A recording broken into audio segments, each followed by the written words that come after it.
Welcome back to the Running Effect podcast. Today I am joined by the legendary Craig Kirkwood, who coaches Sam Ruthe, who just ran 3:48 in the mile, just at 16 years old. And Craig wasn't even in the building. Craig was back in New Zealand, refreshing live splits on the screen, watching history happen in real time, like many of you listening today. But today, you're sitting down with the man himself, the man behind Sam, as well as Olympic silver medalist Hayden Wilde, in a Saturday morning squad of 30 kids that's quietly becoming one of the most dangerous training groups in the world. In today's conversation, you'll learn why Craig believes boring, consistent sessions beat hero workouts every time, how he holds back a teenage phenom who's ready to race like a pro, and what he saw working along some of the greatest African distance runners alive that completely changed how he coaches. Whether you're coaching yourself, coaching your kid, or just chasing a PR, this one delivers. So if you enjoy it, hit the follow button so you don't miss conversations like this in the future. Leave a 5-star review and share this podcast episode with someone who needs to hear it. I appreciate all the recent support. Drop a comment down YouTube, Spotify, wherever you're listening. Let me know your thoughts on this conversation or future guests you want to hear on the podcast. And without further ado, enjoy the wisdom of one of the greatest up-and-coming coaches in the entire world, the coach behind Sam Ruthe, Coach Craig Kirkwood. Coach Craig Kirkwood, welcome to the Running Effect podcast. How are you doing this afternoon? Yeah, I'm doing great. Thanks. Thanks for having me on. Pleasure. First question for you, man. Sam Ruthe, when was the first time you ever heard his name? When he was born. So I've been friends with his parents for a long time now. And wasn't expecting that response. I was like, were you the surgeon at the hospital? Yeah. I was a delivery man. Yeah. So I've been nursing him since then. No, I've known his parents for a long time. We used to race together and run together. So I've known them for quite a while. And so I knew when he was born and not been part of his life, but like certainly close. Yeah. When did you first hear, being friends with his parents, that he had a gift, a talent for running? Pretty early on. So primary school days, or elementary for the Americans. He was winning all his races by considerable margins at that point, and I think he went through kind of those years undefeated, and hasn't really looked back. When you think of all the athletes you've coached throughout the years, what do you think makes Sam stand out to you? Well, that's a big question. There's a lot of factors. Super competitive. Quite diligent around all the other things outside of training. So, going to bed early, eating well, thinking about, his next training session and how he's going to get there in the best shape possible. And just all those little things that kind of surround what a runner does and what you'd expect from pros who have been doing it for a while. He's kind of been doing that for a couple of years. So, yeah, that's probably the biggest difference.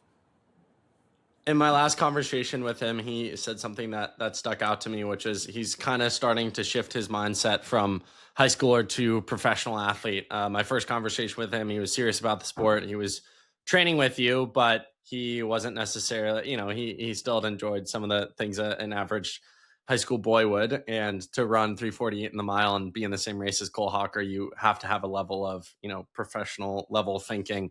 What's it been like witnessing that change and transformation? And how do you guide a 16-year-old who you want to have a long career, but also want them to be as successful as they want to be right here in the present moment?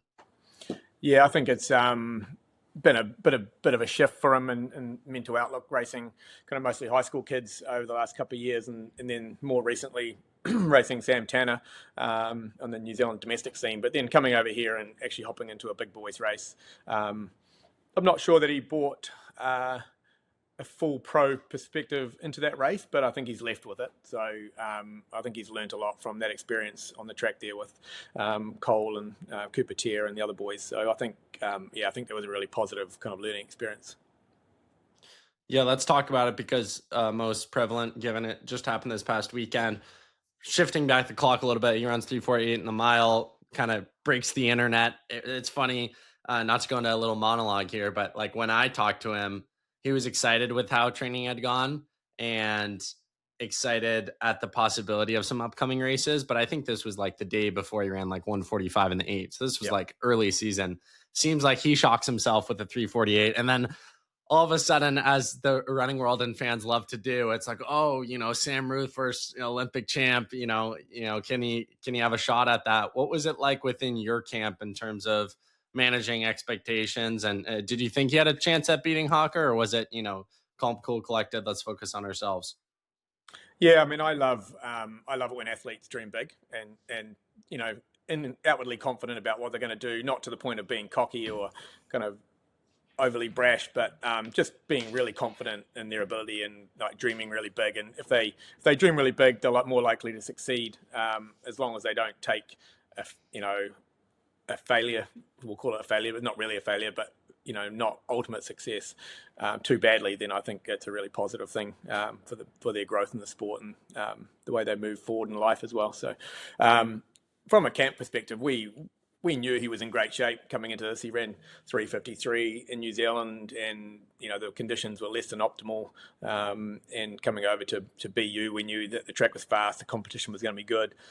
Probably didn't anticipate as fast as he actually ran, but it was pretty cool to watch that. I was back in New Zealand at that time, just watching the live data come up on the screen. I didn't have flow track coverage, so I just watched the data come up, and I just couldn't believe what I was watching as they were ticking through the laps. So yeah, pretty special. Take me into that moment. I like you, don't want to pay for the flow track subscription, so I do similar things very often where you just check the live results, the splits.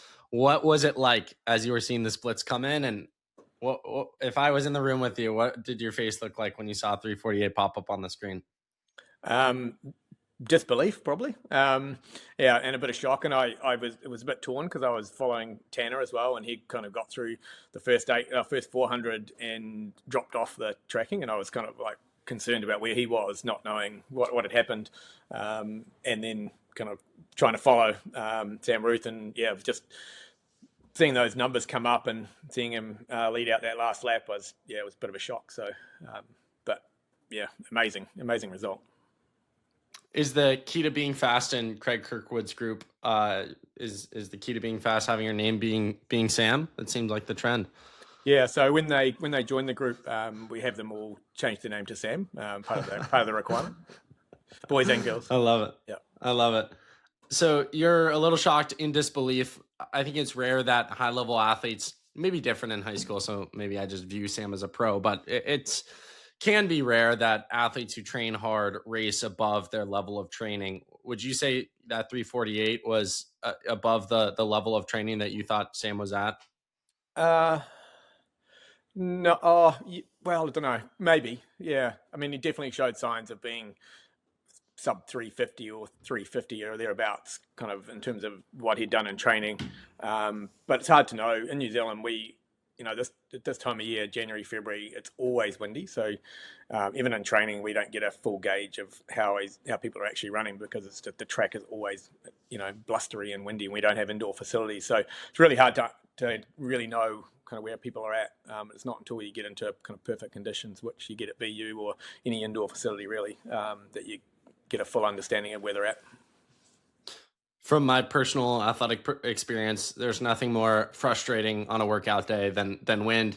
You don't quite know your fitness. You don't quite know your shape. You're struggling mid-rep. The time isn't what you wanted to be. It's not correlative with the effort you're putting in, specifically when you're doing that sort of faster work. How have you managed your athletes' expectations with those sorts of conditions, while in their mind they have these races that they want to be fit for? Yeah, so I always try and adjust the workout splits, to take the wind into account. Our track that we train on, the top bend is always the windy part. So quite often we try and avoid that part. So we might reduce our sessions down to 300s and just avoid that headwind section, depending on what we're doing. So just try and kind of work around it. Before we dive too much into the details, even though we've already gone down some rabbit holes with Sam and Sam Tanner and present race results, let's flip back the clock to yourself in high school. You developed this love for the sport. I think you found Arthur Lydiard. I'm going to butcher his last name. How do you say his last name? Lydiard. Tongue twister. Yeah, Lydiard. There you go. You discover him, fall in love with his work. I think I was reading things that you self-trained yourself. Take me through your start in the sport, developing this passion for it. Yeah, so I started running as a maybe 13 or 14-year-old in high school, and we didn't have any. I grew up in a small town, and we didn't have anyone coaching or anything. So I just had a copy of Arthur Lydiard's early books, and I just looked back in the schedules at those, and they had them based on age grade, and so I just kind of turned to the page for that age group and just followed his plan, and that was kind of my first 4 or 5 years of high school, just training, and I just used those as my guide to get fit, and they did a pretty good job. I don't think they were perfect, but did a pretty good job getting me to the level I got to in New Zealand at high school.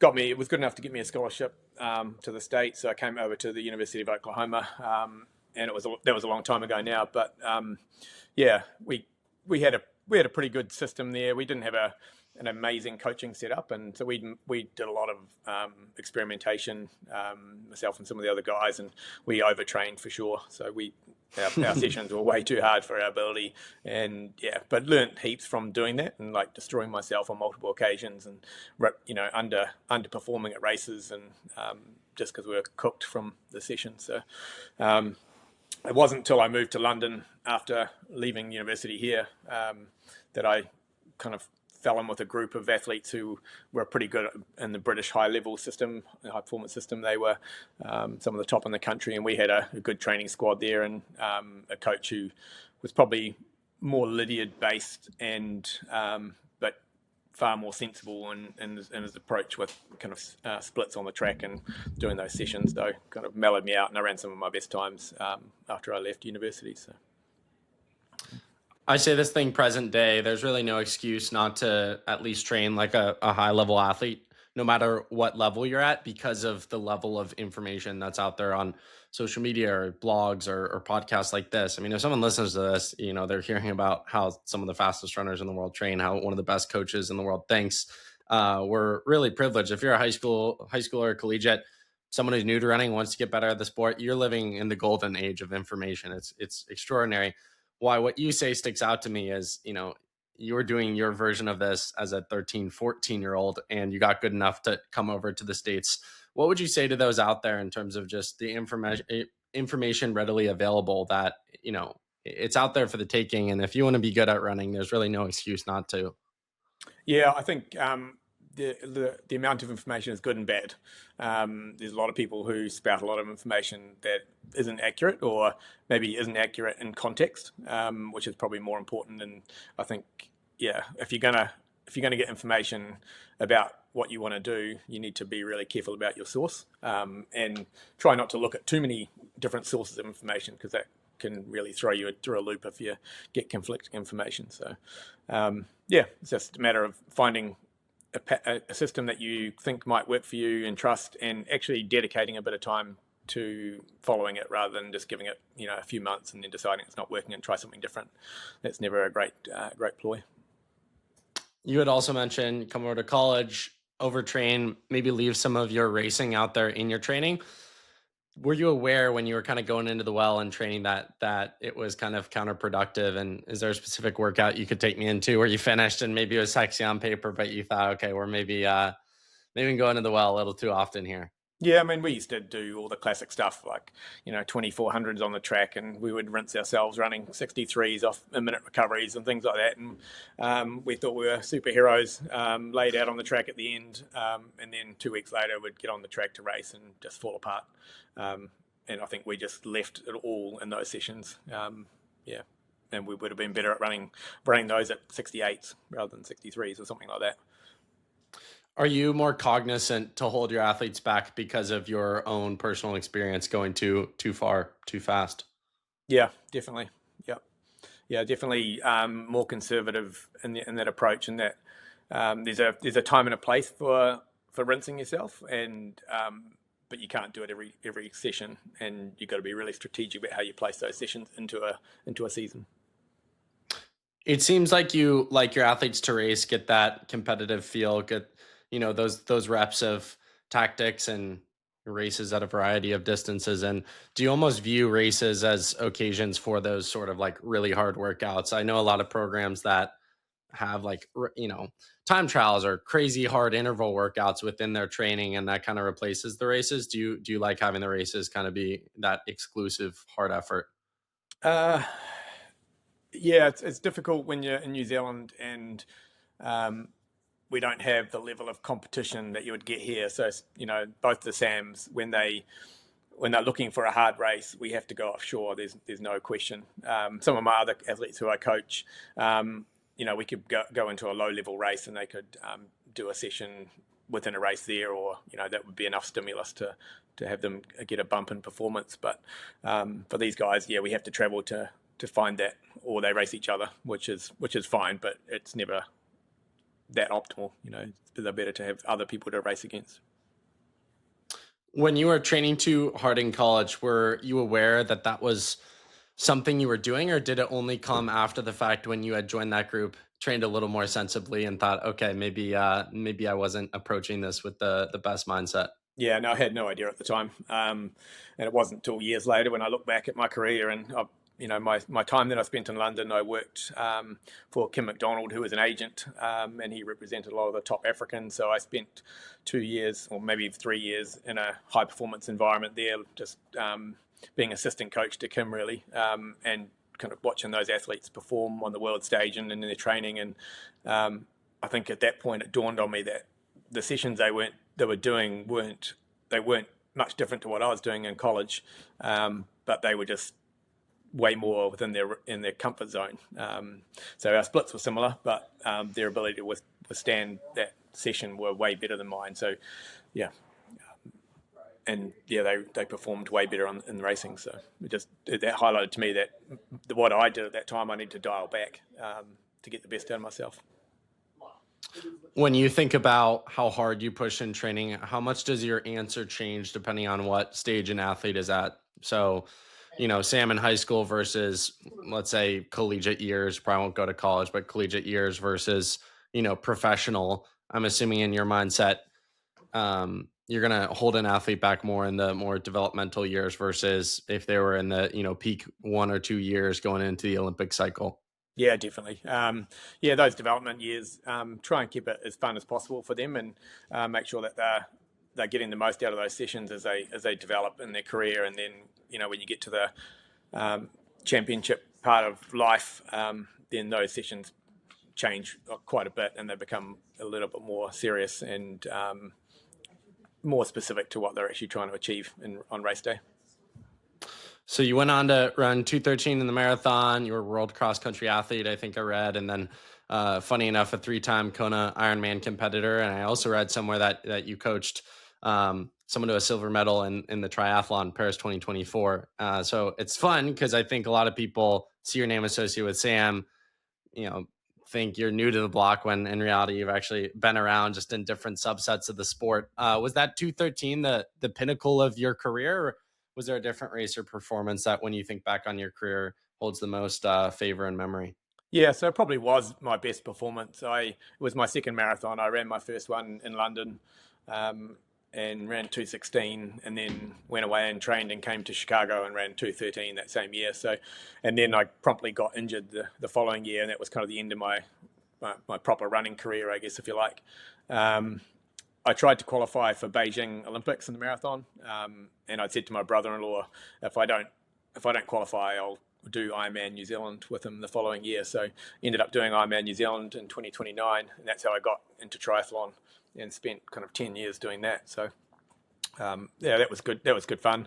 It gave me a lot of insight into cross training, and also started working with triathletes in my early part of my coaching career. And then, coached Hayden Wilde to bronze medal in Tokyo in the triathlon, and then silver medal in Paris in 2024. So, they were two pretty special moments. And Sam Tanner was at both the same Olympics and the 1500. So, had two athletes at the games at the same time. Parker Valby kind of famously blew up the cross-training scene in the States because she was very open about what her training was like this season, where she won all her NCAA titles and records. And, she famously, I think, said something like she only ran twice a week and she'd only did the workouts. And I think it really changed people's perspective on how you can be good through different paths and through cross-training. With your experience coaching triathletes, as you said, learning about cross-training, how much do you incorporate it in with your present athletes? It really just depends on where they're at, and if they're more injury prone, then we tend to do a bit more cross training with them. I don't think anything substitutes running like running, but I think if there's a need to do so, then getting on the bike or in the swimming pool or both can be really positive. Yeah. Talk about Sam's early years with the group training with professional athletes. When I talked to him last year, again, he had just scratched the surface of breaking 4. So you view a 359 guy wildly different than a 348 guy. And at the time, when you're a 359 guy and I hear you're training with Sam Tanner, I'm like, oh, that's impressive. Obviously, it's different now as a 348 guy, but take me through some of his dedication, mindset, work ethic, stories from him hanging with your crew as a, what would he have been, 15-year-old, 14-year-old? I think being in that environment, and it's pretty rare, I think, where high school kids can train with guys who are racing professionally around the world, and being exposed to that level, and maybe not in terms of like being on the track training with them, but just hanging out, doing the warm up together, just getting to know them a bit, and understanding that they're just another person with 2 arms and 2 legs, and there's nothing super special about them other than that they're super quick. But and I think just humanizing that makes a big difference, and makes a reality of if he can do it, I can do it kind of mentality. So I think that plays a big part in most any athlete's growth, which I think has been a really great thing for my squad. Just have those guys like Hayden in the squad and Sam and both Sams now, and the other kids can see that as they kind of growing and developing in the sport. What's the conversation with the original crew of men that you coached when you come to practice and you say, oh, we're going to bring a 15-year-old to the squad and he's going to do workouts with you guys? Yeah, it's actually more probably the other way. So I probably got more juniors than I do seniors. So we bring the seniors into the juniors training, and then a lot of times. It's a really, and they get really excited about that. I mean, not so much now, but when it first started happening, it was a pretty big deal for them to be, running on the track with Sam Tanner, and just being part of his session. I always try and integrate what they were doing with Tanner and make it work, and so I think that they get a big buzz out of it. What would you say makes your training stand out or most unique compared to other high-level coaches that you know of? Well, that's a big question. Don't know. I don't know what other coaches will be doing. But maybe just the uniqueness of my squad might be probably the biggest thing. And, if you come in on a Saturday morning, we've got maybe 30 or 35 people at a training session, and, there's maybe 3/4 of them are between 13 and 18 years old, and then a few seniors and a couple of older ones doing half marathon type stuff. So it's a pretty unique group, and a pretty big spectrum of people and abilities. So that's probably something that stands out for those who are coaching professional runners. That most of them would be only dealing with 5 or 6 high level athletes or pro athletes, and that's it. We've got a pretty large spread, which is pretty exciting. We have a lot of 13 to 18-year-olds listening today. So what would you say are the top keys to development at those ages? I think just be patient. Just be patient with what you're doing and the level you're at. And, not everyone can be the best in the world. So you have to kind of, understand and be comfortable with what your pinnacle might end up being, and work towards that. Don't get swept up in, Cole Hocker's the Olympic champion. I can be Olympic champion. That's a cool dream, but not everyone can do that. So, sometimes you just have to be comfortable with, your own ceiling. Having coached Olympians and Olympic medalists, and the event of triathlon, or age group world record holders like Sam, would you say to get to the top, what are your thoughts on the talent versus hard work conversation? I'm sure you'll say it's a mix of both, but where do you lean on that spectrum? Yeah, I think Arthur Lydiard famously said years and years and years ago that there's talent everywhere, and he was a prime example of that. He was based in a small, suburb of Auckland, and somehow produced multiple Olympic champions. So, it's just a matter of finding someone to nurture that talent, and if you've got a good coach in in an area who's enthusiastic and wants to help talent grow, then you'll find that there's more talent in that area, surprisingly. So I think that plays a big part of it. You've got to have all the all the tools to be really good and to make it to the top of any sport or anything really.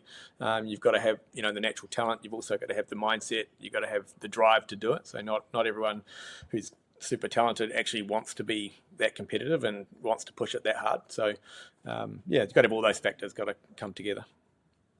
When you think about Sam as a person, as an athlete, what would you say makes him most special? He's pretty determined around all aspects of training. So he kind of acts like a pro at 16 and does all the things around his training that would support that. So which is a pretty rare trait for a 16-year-old. You've had a lot of success with Sam, with a lot of these other kids are coaching 13 to 18, as well as, you know, the senior level people. I'm guessing over the past few weeks with Sam's success, you've started to get more, you know, focus and attention. What has that been like for you, and how have you dealt with it as a coach? Yeah, interestingly, it's probably about the same in terms of level of contact from people looking for coaching. Having coached Hayden Wilde through those years of, you know, 2 Olympic medals, it's been kind of constant people looking for me to coach them, and I only have a limited number of, you know, hours in a day and kind of bandwidth to you know, help people. So it hasn't really changed in that capacity, but probably in the running world, it's probably changed things a bit in terms of people kind of knowing who we are and what we're doing in our little corner of the world. So yeah. Have you thought about at all expanding your group, taking on more professionals? Like, what's your dream for your coaching within the sport? Yeah, I mean, I'm always happy to chat to anyone who's wanting to look at coaching, and I'm a bit of a privileged position where people who do approach me, I can kind of pick and choose. So, you know, my passion is helping all athletes kind of achieve the things that they want to achieve. And if they've got a cool dream and a cool story, then I'm more inclined to have that conversation. Having gone to the NCAA, you know, having a good experience, but maybe not the best training experience, would you ever consider coming back to the States if the right program presented itself, the right opportunity presented itself? It's hard to say I wouldn't. At this stage, I'm pretty comfortable with where I'm at, but if the opportunity arose, then maybe that would be on the cards. But yeah, pretty comfortable doing what I'm doing. Yeah. Do you have a particularly favorite distance that you cover or coach? I really like the 1500 or mile as an event to coach. I think it's a real sweet spot between endurance and speed. So, and I think trying to find that blend and master that is a pretty cool place to be. How often are you referencing Arthur versus new sources, new mentors, or things you've come to learn yourself? I probably don't. I probably don't kind of think about that too often. But I mean, because of my early years in the sport, probably his influence on what I did plays a reasonably big part. I have, you know, developing an aerobic base is key, which is one of his founding principles, and then the other one is just being really consistent. So, and that's key for me. So rather than, you know, lots of big hero sessions, just more consistent kind of medium to mediocre sessions would be, you know, more advantageous. So those are probably two things that probably stick to me from there. But, you know, I had years with other coaches and just developing kind of my own style, I guess, which is probably a hybrid of all those things that I've been exposed to over the years. So my last coach that I had was Peter Fitzinger, who was, you know, American marathon representative at the Olympics, and he coached me for a couple of years towards the end of my career, and he still works with me in a mentor kind of role now. So, you know, his influence is big as well. What would you say is your biggest strength as a coach, and what would you say is one area that you're learning about presently that you want to develop in? I don't know. That's probably a question for other people to answer, but I don't know. My biggest strength maybe is that I feel like I'm pretty easy to talk to and to communicate with if asked for my thoughts. My weakness maybe is that I don't express my thoughts without being asked. Maybe probably as an option. Yeah. What mentors? I know you mentioned one of them. So maybe that you don't even talk to, you read their books, or I've seen a podcast or an article. What other coaches in this space across the world do you look up to most or value, rather in running or outside in a completely different sport? Uh, there's a few coaches who operate in maybe the triathlon world who have created some really cool environments and have some really valuable information that I wouldn't say I look up to them, but I certainly admire what they're doing and think highly of their thoughts. Probably the key example will be Joel Filio, who probably you wouldn't know who he is, but he's a high level triathlon coach who's been around for a number of years and is highly experienced and won a lot of World Series races in the triathlon scene and Olympic medals. So he's got some great thoughts around training and coaching, which I think are really valuable.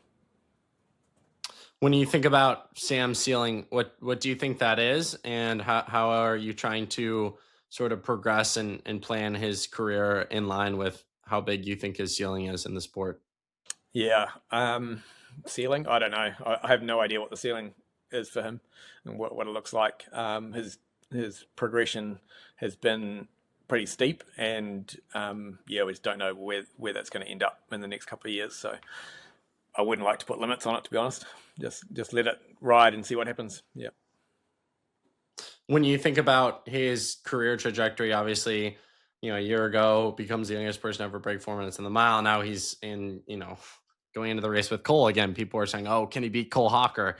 He's quickly transcended, into the highest levels of the sport. Have you thought about, Diamond League conversation or sort of these other pinnacle moments of the sport that you might now be exploring with him? Yeah, so that Cole Hawker situation, I think that was more the media than us. Sure. We were just stoked that he was in a race with Cole and Cooper and Vinciardi and Tanner, and just being on the start line with high level performance. And Sam, always in that situation, just wants to win a race, and he made the move around Cooper with about 600 meters to go, and it probably wasn't the smartest move if you wanted to run the fastest time, but he wanted to be in the race, and he made that move. So, and I think it shows his bravery, and it also shows how competitive he is and how much he actually wants to be a racer rather than just someone who runs for time, which I just love that. It just shows a lot of grit. In terms of Sam the person, you're friends with his parents growing up, I'm sure that benefits it, but he's 16, he's got a contract with Nike, flying from New Zealand to America. I'm sure no one else in his friend group has really done that, or in his, town. And I think this every time I watch the Olympics. Great example, the Winter Olympics, you see some like 14-year-old ice skater and you're like, yep. Oh my gosh, how are they? How is that? I can't fathom a 14-year-old handling themselves as an adult. It's one thing to be good at athletics, another to handle the media, the pressure, the contracts, your life looks radically different than the average kid your age. Yeah. How have you coached Sam the person, and could you give some insight to the listener of what that life is like? Because it's completely different.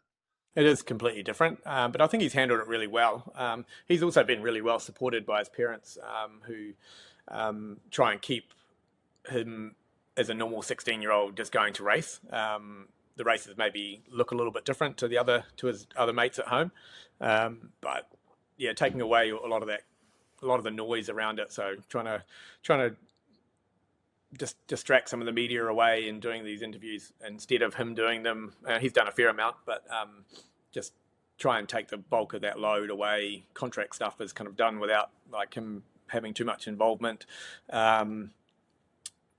Along with kind of home life, he's just a normal 16-year-old, but just a really fast one. So we're just try and keep it like that, so it keeps it normal for him. Even though he's missing the first 4 weeks of school this year, and away racing in the US, it's a little bit different to most kids, but just the way it is when you live in New Zealand and you have to kind of come over here to race. So. How often do you talk to his parents and converse with them about these different sorts of subjects, specifically with the past history of friendship? These aren't new people in your life. Yeah, no, we talk a few times a week. I'm over here with Ben and Sam and Tanner at the moment, and we're all staying together in the same house. So, the conversations are always ongoing. It's awesome. Yeah. When you think about his progression in the sport, I talked to him a little bit about the NCAA. He seems like it's maybe an open door, but probably not. Different conversations about his future. Obviously, you can't know. Year over year, it changes a lot. But in an ideal world, I'm sure he stays with you, but I'm sure you're also going to want the best situation for him. are you pretty day by day focused, or have you thought about, future reality of potentially parting ways and what that could be like? I'm sure it would be sad knowing that you've developed him this far. Yeah, I mean, that's just one of those things that happens in life, and that's a decision for him and his family to make, not for me. I can kind of give them my thoughts and my recommendations, but if that's what he decides he wants to do with his life, then that's up to him. Yeah. Excellent runner, become probably an even better coach based on your accolades, and it sounds like you dedicate a lot of time and attention to that next generation, the 30 to 40 kids who show up every Saturday ready to get better, ready to get to work. For you, why coaching? What stands out about the pursuit of helping other people that you've made it kind of your life's mission and goal? Yeah, I mean, I had a full-time job for a while, and I didn't enjoy it and sucked at it. And yeah, just got the opportunity to go full-time coaching, and I just love helping people be the best version of them that they can be, and just being part of that story is really cool. I've always said that I find as much joy out of helping someone run an hour and a half marathon than I do someone kind of winning an Olympic medal. It's the pleasure is the same for me. It's it's just that helping them be the best version. So is that interesting distinction for you, like training someone slow like me who an hour and a half or whatever it is? Yeah. That's wildly different than the sessions Sam or Sam Tanner are doing on the track. Do you feel like that's helped you as a coach in terms of understanding the sport and the complexities of the different individuals within it versus someone who is coaching, 5 individuals who are all a second apart in one event? Yeah, I think it does. I think it gives you a perspective on the different styles of training and the different workouts that you can prescribe and how you can vary the same workout to suit all of them. I think it just gives you a good skill set on that capacity, and it also grounds you as well. Like, you're not just dealing in a high performance world. You're dealing with people who are just out there for fun and want to do it for fitness or just the pleasure of completing a half marathon or a marathon or whatever it is. Yeah.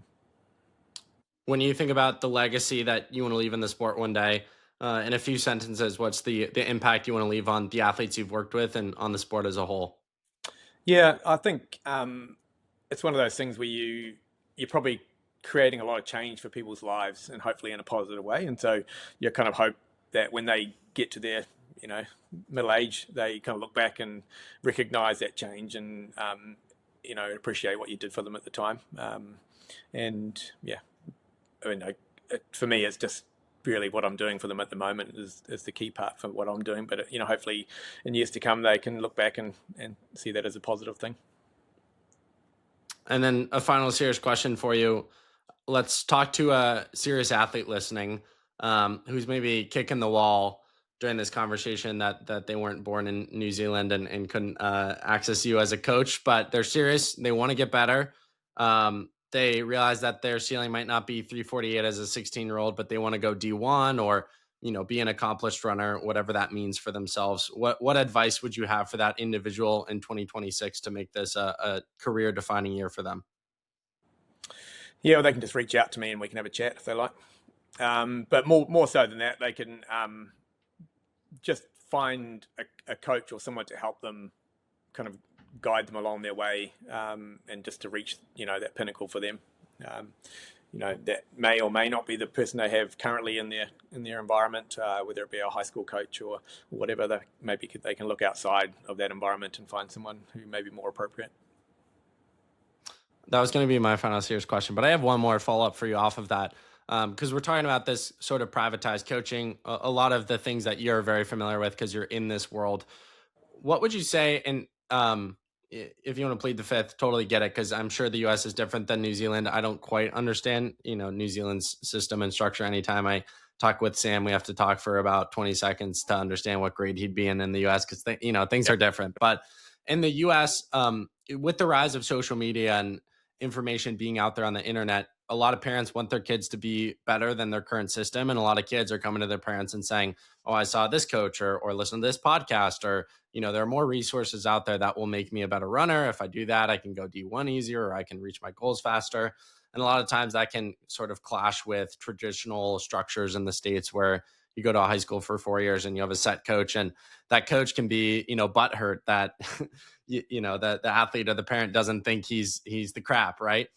So what would you say to, speak to the athletes or coaches, just your opinions on sort of the privatized coaching world and maybe what to do if you aren't pleased with your current coaching, high school system structure? If you have any thoughts here. Yeah, so our system is very different to yours. So we don't have, pretty much all schools in New Zealand don't have a cross-country or track and field system. Some of them have a teacher who's involved with maybe logistics, kind of organising them to get to school competitions, but they don't have a designated coach who kind of looks after their program. So very different to your high school system. So most coaches in New Zealand would be what we'd call maybe amateur or voluntary in nature. And I work as a professional kind of full-time coach, but not necessarily for one school. So the town that we live in, there are maybe like 5 high schools, and so I have kids from all of those 5 high schools in my squad, so it's a real happy mix. But for those here, I mean, I don't know if there's ability for them to look outside of their high school environment for someone who may be, more appropriate or just might suit them as an individual a bit better. But maybe if that's what they need to do, then that's what they should do. Yeah. Coach, final question for you, man. A question I ask every guest on every single podcast. Don't ask me why, just tradition is stuck. If you had Gordon Ramsay coming over to your house for dinner, what would you choose to make for him? Probably cook him a steak on the barbecue. Okay. Yeah. What's the technique? Seasoning? How do you do it? Just a little bit of salt and pepper. Slap it on the grill, and maybe 3 or 4 minutes on each side, depending on what kind of steak it is. And happy days. I love it. Yeah. Coach, thank you for your time, attention, detail, and thanks for the contributions you make to the sport. It's been great learning about all the things you do outside of the 2 athletes that I see in the professional circuit ripping it all the time. And true joy and pleasure. I think maybe this is a British thing, so maybe this will be offensive, but I think they also say down under. This was good fun. So I appreciate it. Yeah, it was good fun. Cheers for that.